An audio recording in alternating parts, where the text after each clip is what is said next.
when I got married, and we lived in the railway cottages, my husband was working on the railway, and there were 6 cottages in the row, and we were living in number 5. It went from 1 to 6, so we lived in number 5.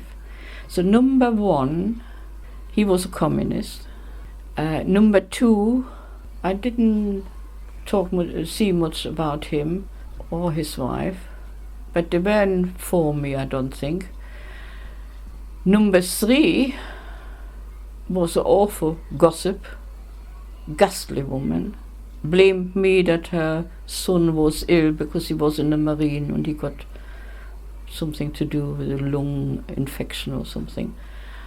Number 4 was an old woman, and she was the worst of the lot.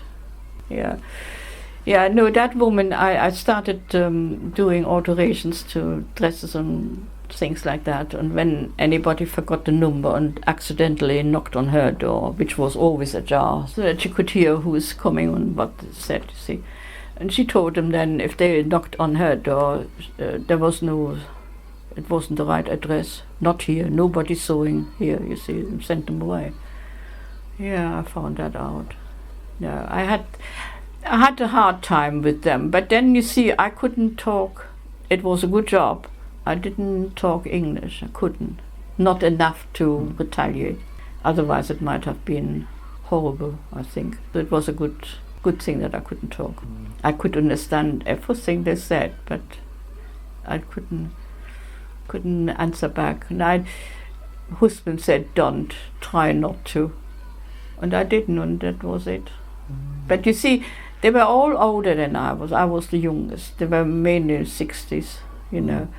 And their sort of type, they were knit together, right? Everybody knew about everybody else, and now a new one comes, and they can't find out anything about me.